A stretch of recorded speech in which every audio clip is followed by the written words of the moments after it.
Welcome to the May 20th, 2025 Planning Commission hearing. Let's all please rise for the pledge of allegiance. Pledge allegiance to the flag of the United States of America and to the republic for which it stands, one nation, under God, indivisible.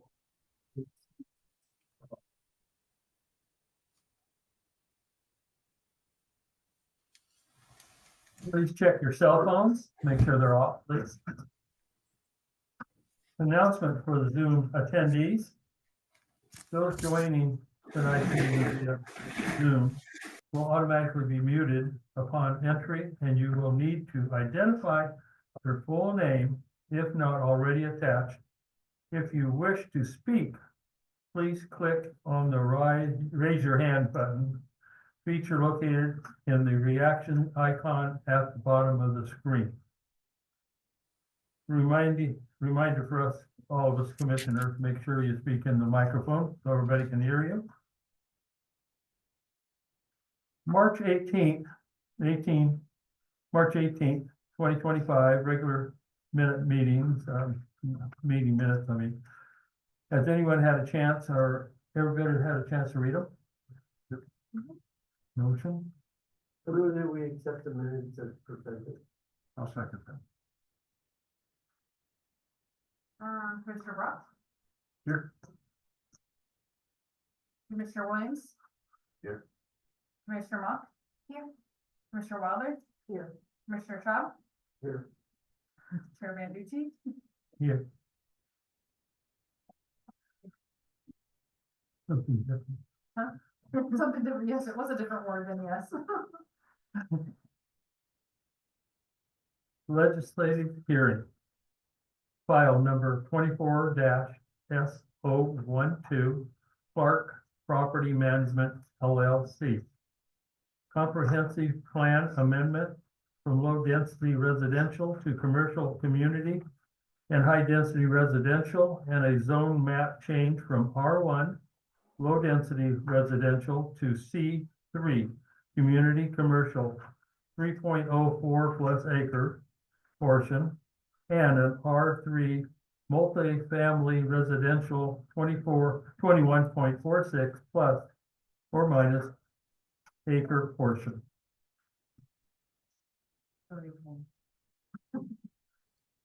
What did I say? No. Okay. I'm going to read the following statement, please. All persons testifying shall be deemed parties to the application and must provide their name, full mailing address, if they wish to be notified of the decision, continuances, appeals, or other procedural actions required by the code. Public testimony should be limited to those criteria and findings of fact to other city or state land use standards that the person testifying believes apply to the proposed land use action. Anyone wishing to be considered as a party in this matter must raise the issue in person or in writing with sufficient detail to the city zoning code, providing specific applicable criteria to be relied upon in making a decision. Those criteria and findings of fact are in the city staff report. According to the hearing body and bodies of the hearing, an opportunity to respond to an issue precludes appeal to the city council and land use board, or to seek damages in circuit court due to condition of approval. We move on. Open public hearing. If you want to speak, please make sure you've signed in, and then we come up to the microphone. I'd like to have you state your name and your address. Call for declaration of any conflicts of interest, site visits, financial interest, any ex parte contacts, or personal bias in this matter. Anybody on here? Any challenges from any of you? Any challenges? Okay. Ask for any challenges to the planning commission members to impartially in this matter. So the people having party status are Brandon McGar with Sutherland Fire Department and Michael Horitz with the Oregon Department of Transportation.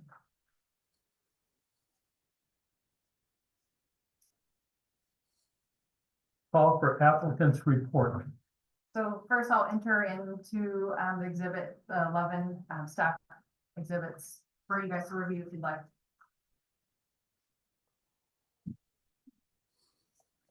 What is that we done? Got 5 minutes to review it real quick. If you'd like.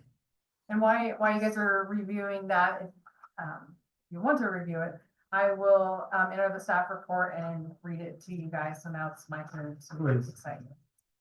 So the applicants, Clark Property Management LLC, are requesting a comprehensive plan map amendment from low density residential to community commercial and also high density residential, along with a zone map change from R1 low density residential to P3 community commercial to community commercial and R3 multifamily residential on a total 24.50 acre subject property.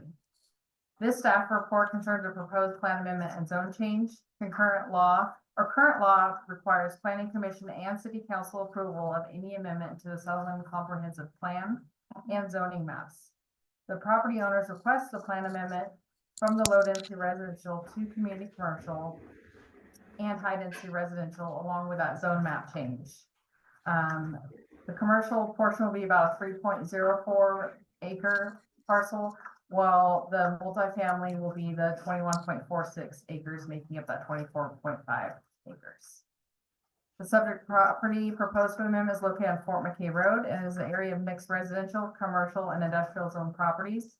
The subject property is described as tax lots 3600 and 3700 in section 24 AD, township 25 south, range 6 west. The subject property is also owned by the applicants who are making this request. During the public hearing on May 20th, 2025, the Planning Commission will accept public testimony and make a recommendation to City Council on the application after the public hearing. As part of the hearing, the Planning Commission will review the applicant's request for compliance with the statewide planning goals and the general goals and policies of the Sutherland Comprehensive Plan and the applicable criteria of the Portland Development Code and adopt findings of fact. So the comprehensive plan map and zone change applications were filed on September 19th, 2024 and were deemed complete October 2nd, 2024.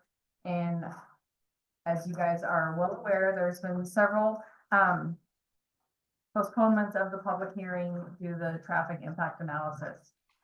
Notice of the proposed amendment was electronically submitted to the Department of Land Conservation and Development on October 8th, 2024, which was at least 35 days prior to the first, at that time, public hearing that was scheduled for November 19th, 2024.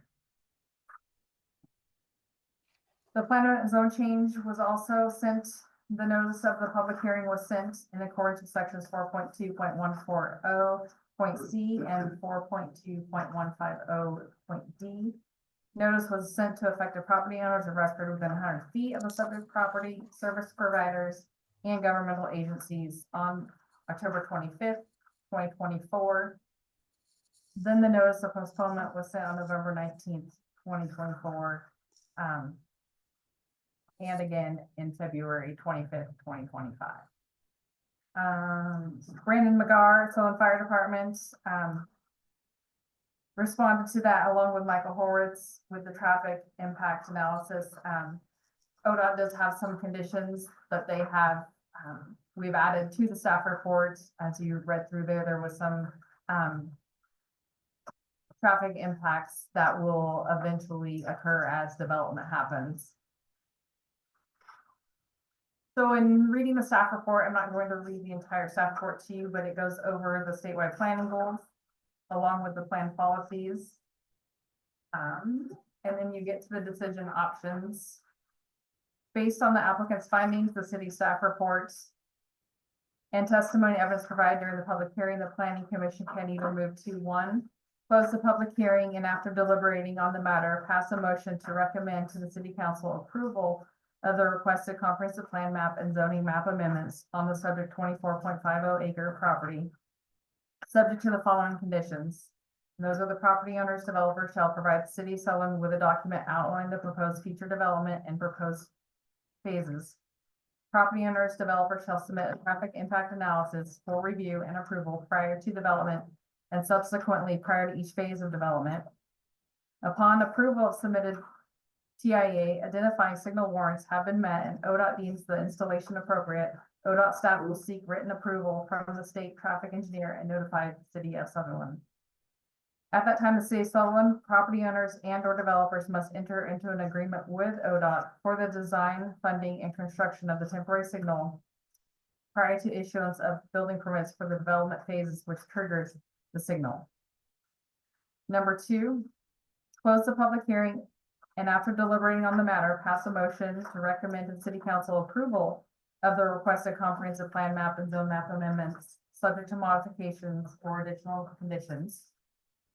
Or 3, pass a motion to continue the public hearing to a specified date and time, or to close the public hearing and to leave the record open to a specified date and time for submittal of additional evidence and rebuttal. Or number 4, close the public hearing and after deliberating on the matter, pass a motion to recommend denial of the requested comprehensive plan map and zone map amendments on the grounds the proposal does not satisfy the applicable approval criteria. City staff recommends the planning commission forward a recommendation for approval to the Sutherland City Council following option number 1 listed above of the requested comprehensive plan map amendment from low density residential to community commercial on a 3.04 acre portion and high density residential on a 21.46 acre portion, and a concurrent zone map change from the R1 low density residential to the C3 community commercial on the 3.04 acre portion and R3 multifamily residential on the 21.46 acre portion of the subject 24.50 acre subject property.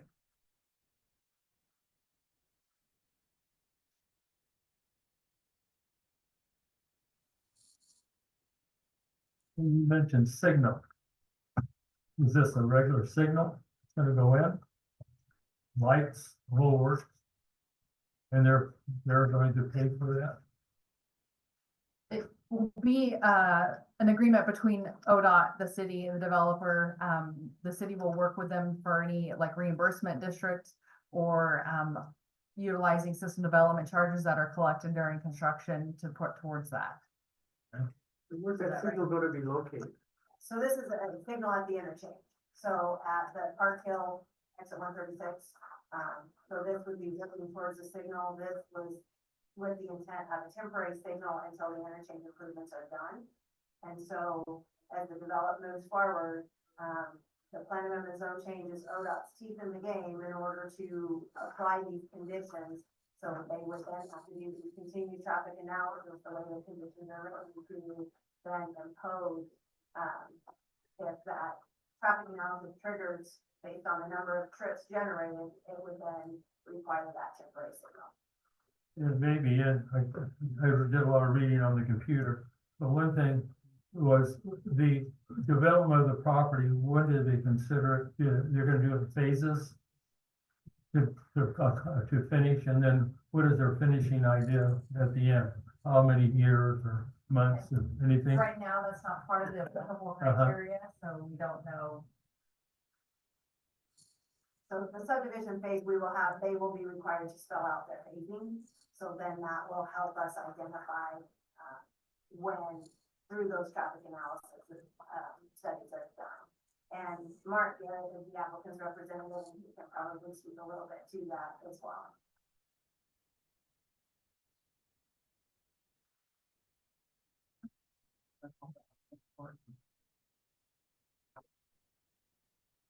Okay.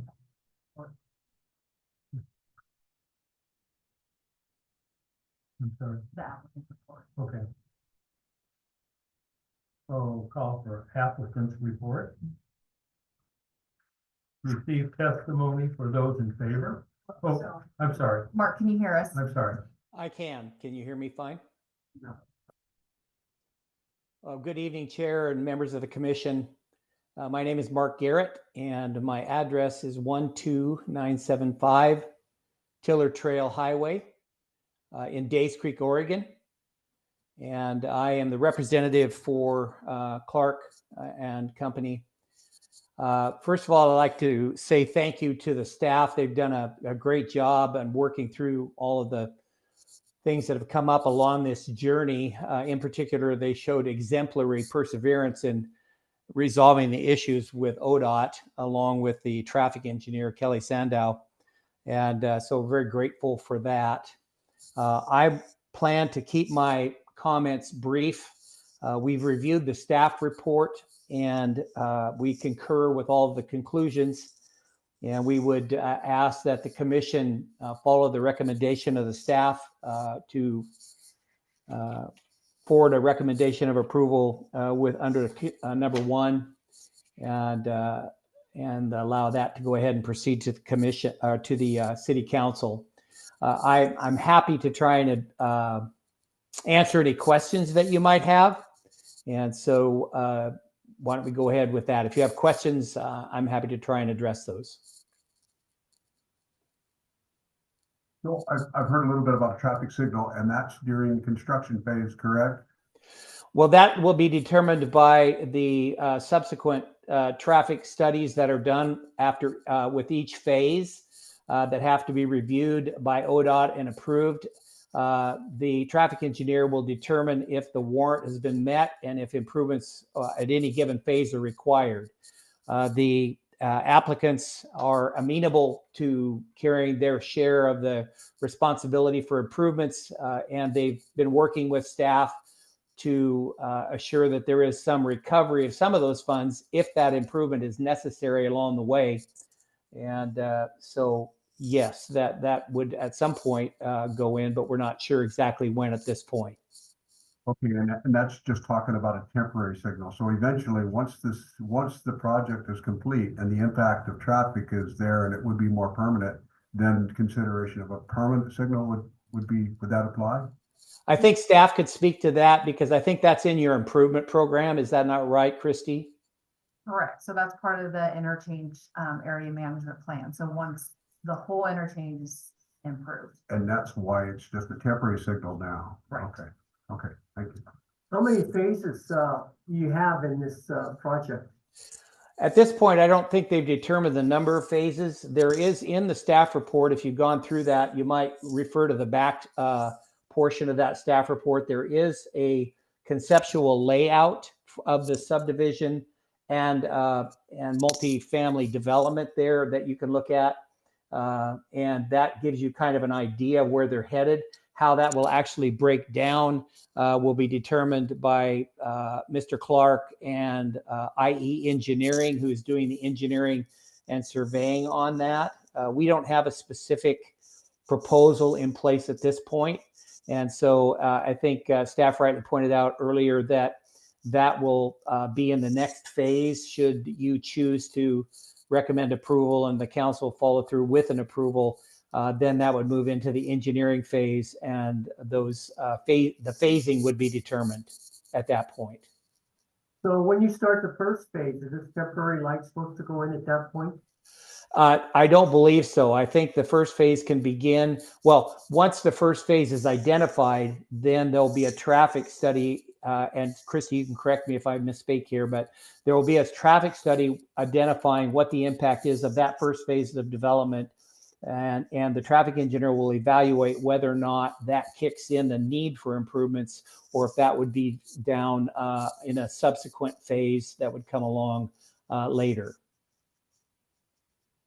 Determined that this development does not trigger it. But until they continue with these traffic analysis through the build out, they won't. It's hard to determine. So this is kind of that safety mechanism for if ODOT needs to require that, then this development would participate in that. So how many units are you having in this development? What's your plat plan? I don't have that number in front of me. I'm sorry. Let's see if we identified it. Just a moment. Let me look at the application While you're document. looking, Mark, I think so, just because we have a fairly new planning commission, this is just the plan amendment and the zone change. So this does not approve the development. The development has to go through another approval, and so they were not required to indicate, the number of lots or dwelling units in this phase. So the change as well. Correct. Okay, So now, after they get plan amendment zone change, then they are able to develop based on the density levels that are approved. So this is just the plan amendment, which is our comprehensive plan amendment, and then the zone change, which approves the zoning at a higher density, for development. okay. And I think that, I was just gonna say, I think there's a draft concept here. I Yes. know when on the Dakota Street development, that at first was supposed to be like 50 condominiums and it turned into apartments. Is this subject to change like that?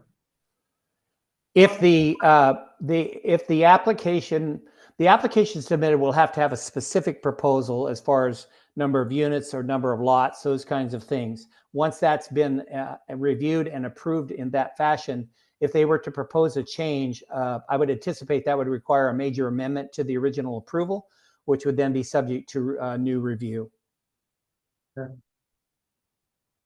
Mark, do you have a general sense of what the timeline is? I understand the phases haven't been determined, but over what time frame? Well, I think they're anxious to get moving forward on the first phase, but I think this was so murky with everything going on with ODOT that they were hesitant, to do much until they had a bird in the hand, if you will, on the approved plan amendment and zone change. Once that's in place, I think they'll move forward pretty quickly.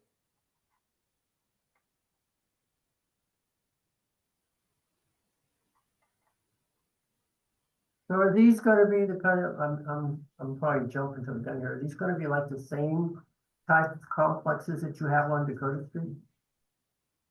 Again, that's not part of the approval criteria at this level, so it's not been determined. Okay, Yeah, he's the representative for the plan and zone change, not Okay. construction.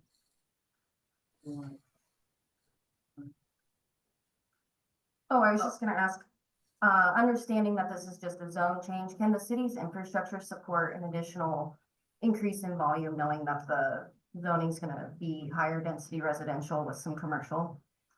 Okay, so there's no concern around utilities, wastewater, if there is an increased number of people on those services? And then I was just wondering regarding the buildable lands inventory, is that current? It looked like it was done in 2005, so I was just curious when we think about, it sounds like this development will address that need, but I'm just curious around the buildable lands inventory and the date. So the city is working towards eventually updating the buildable lands inventory, but at this time, because this is already in the urban growth boundary, that wasn't required under the system this.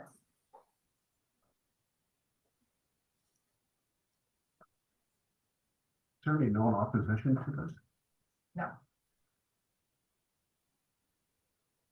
In the, one of the staff exhibits, it just mentioned, I think Micah shared in his report that this development could increase the costs and how much it would take to mitigate it with something to do with the tip. And I was just curious if you could expand on what Micah's concern was there.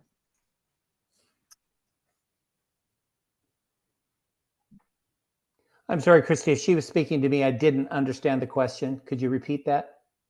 Oh, I was just asking them, it looked like in one of the staff exhibits, just that Micah with ODOT had mentioned that there was some, with the project could increase the cost to mitigate the traffic impact. And so I'm just curious, like, if there was any concern around what the long-term cost will be with a development of this size and the traffic. Well, excuse me, from the developer standpoint, of course, they're going to be looking for a certainty to some degree of the number. And I would anticipate that any intergovernmental agreement which would be drafted, which would include also the applicant as a participant, would have a specific number involved. And Christy, you might be able to speak to this. Under the phasing, there is a specific timeline that the phases have to be completed. And I think the first phase has to be done like within 2 years and then 1 year for each additional phase, something like that. Is that correct, Christy? Those Jamie, but if they do a planned unit development, then you have 2 years per phase. for Okay. That without any extensions. But I think, Mike, are you talking about how it's listed as a financially constrained project within our TSP? Yeah, So within that transportation system plan Sutherland has, we have a list, from 1 to 1 year 17 of financially constrained projects. okay. This is one of them, meaning that obviously for the city to just go and fund this, it would be very difficult. Okay, which is why you guys state you'll have an intergovernmental agreement with the developer, the city and ODOT. Right, yeah. ODOT wants to put it on the city then has. Yes, It's, of course. Work collaboratively.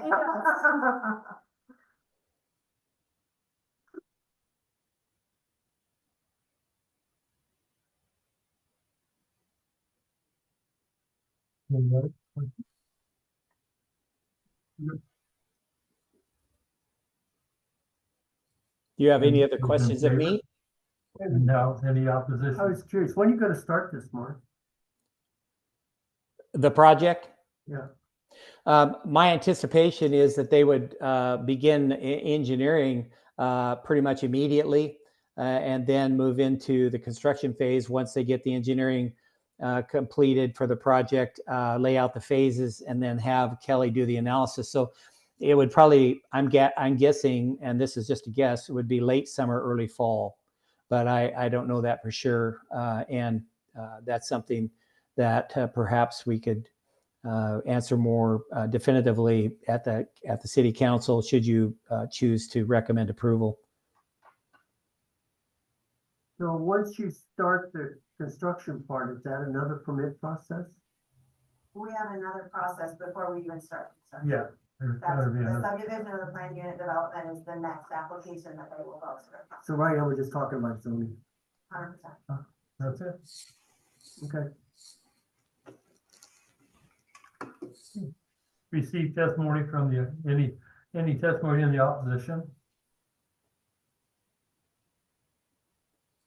Receive neutral comments?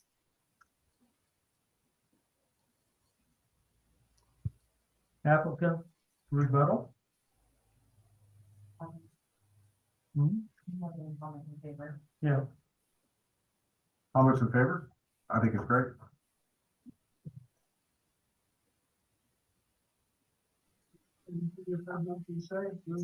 Yeah, I think what I expect, I know.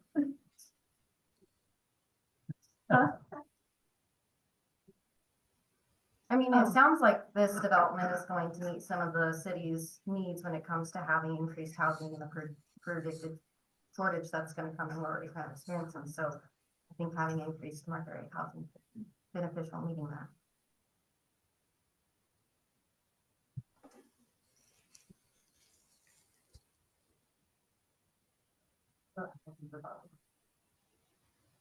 okay. Commission discussion is pretty well discussed. Oh, applicant, okay. Do you have any rebuttal, Mark? No, there's not. Unless I want to argue against myself, I probably should be quiet. Just checking. Thank you. I almost forgot you were there.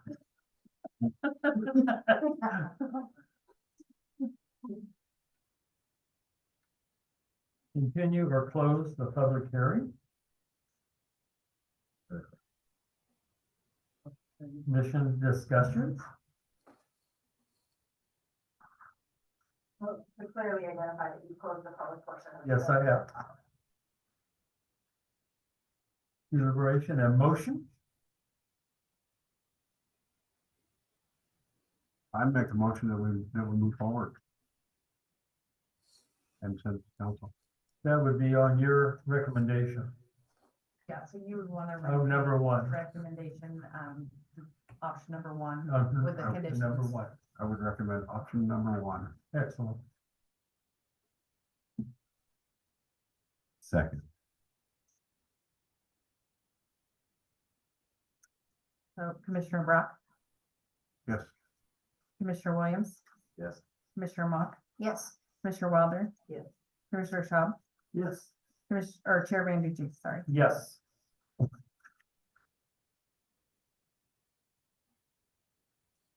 Thank you, Mark. Thank you. Thank you. Mark. I appreciate your help. Appreciate you Wish you- coming on. Wish you well. Uh-huh. Yeah. Bye. We'll move to the monthly activity report. Has everyone had a chance to review or close monthly activity report?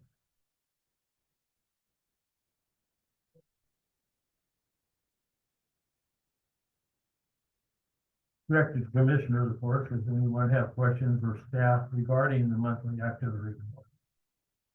Seismic fires Getting close. getting close to being done. Police is well underway.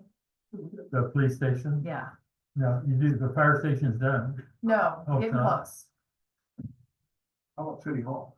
How's that feel about? A little ways out. Oh, steady. We're still in the plan stage. Slow and steady. You gotta plant more grass. Okay, but then we're, Rock there's is the new cheaper. sidewalk and stuff that'll have to be done to meet ADA requirements, so. Slow and steady. So I know I bring this up every meeting, but what's happening with the Dakota Street line? Slow and steady. Slow and steady. So actually, we've been sending the application back and forth with the Department of Justice, fine tuning it. So, yep, I know, it goes through a process. It is a lot of back and forth, and so we're getting really close. I'm having ODOT, confirm some numbers for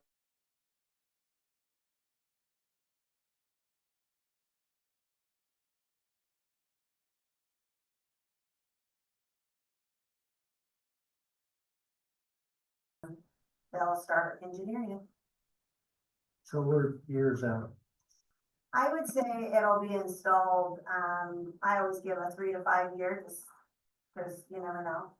Taking a lot longer just to get through the, initial process, so, What's the estimated cost for putting that line? $2.5 million. Roundabout was over 10 million. Yeah. 10 million. Question, I do. On the street that comes by, where the dentist office is, we need to look at that. How do we go about doing that? Because the cars stop further back and the lines all need to be painted in that area. They can't see them anymore. And if you come up to that, if you come up to that dentist office, there's a big plant right there. So there's a lot of people, I bet I've been near missed 100 times. People just zoom out of there. They don't even use the stop sign. But it's really something we could look at, the commission or whatever, and see about changing that area a little bit. It's a very dangerous area when you come out from. If you could redesign that, that would be great. It's a little challenging with that building being on the property. It line is. now. So, I'm open to suggestions. Oh, okay. Corner off. No, we are looking at that. Just Whole kidding. realignment. It's a funky intersection and, hopefully we can, expand the signal, to include some of that design work. Right. It's challenging right there. It is a challenge. The right of way narrows, so that's where the challenge is. So, Yeah, once they start, renting those apartments out, it's even gonna get worse. More traffic. wait till the commercial build outs out there. Then what? Yeah.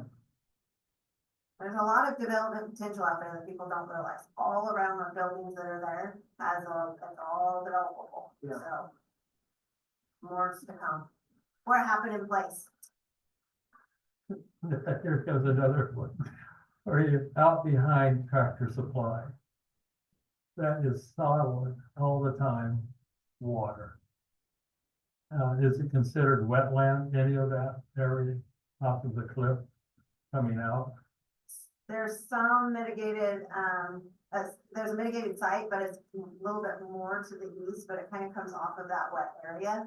A lot of that happens to be drainage from your development.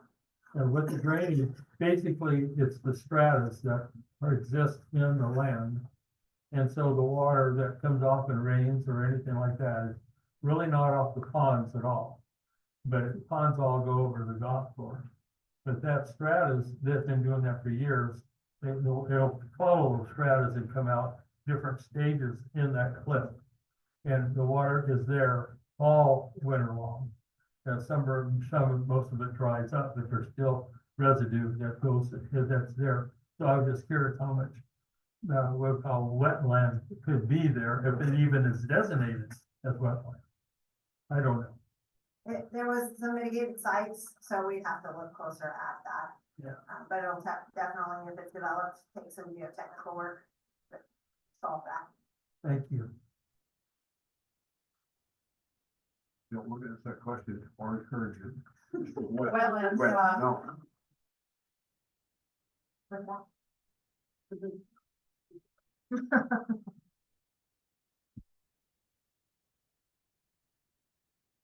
Any more comments, gentlemen and ladies?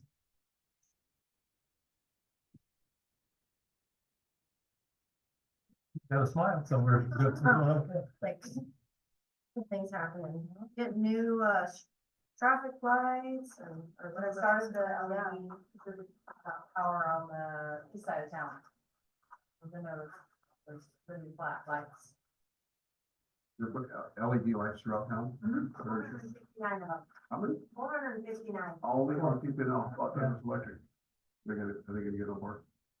The agreement was with, Mr. Powell. And does Pacific Power pay for that, or does the city pay for that? We actually got a 50%, paid for with the Energy Trust, and so we're paying about 44,000.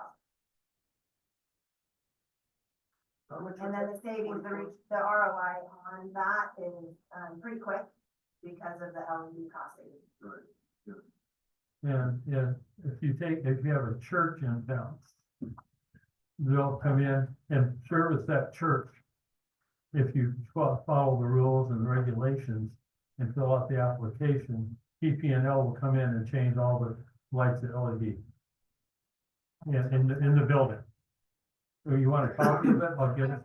Stop by I today. need to Oh, stop by today. Yeah. Coincidental, is I that? know. Okay, okay, I'm working on that too. on that side. I was asked a question. So I went to the hotel and he said, what's being done over there, they're making a truck parking area. Up the street of the McDonald's. Oh, by Westminster. Yeah, and that's gonna be for parking. You asked me what it was gonna be. I have no idea. Clear their land, Clearing the land and they're gonna put some trucking on it. Park. Is for that, sure. do they have to go through the city to do that? Or anything, can they, Where did you hear it's gonna be truck parking? truck parking? Did somebody, that's what or something? I have, that's all they told me. I have no idea other than that. If you bugged my ear and I wouldn't found out. They're making truck parking. No, we don't know. Anything else? Meeting adjourned. Good job.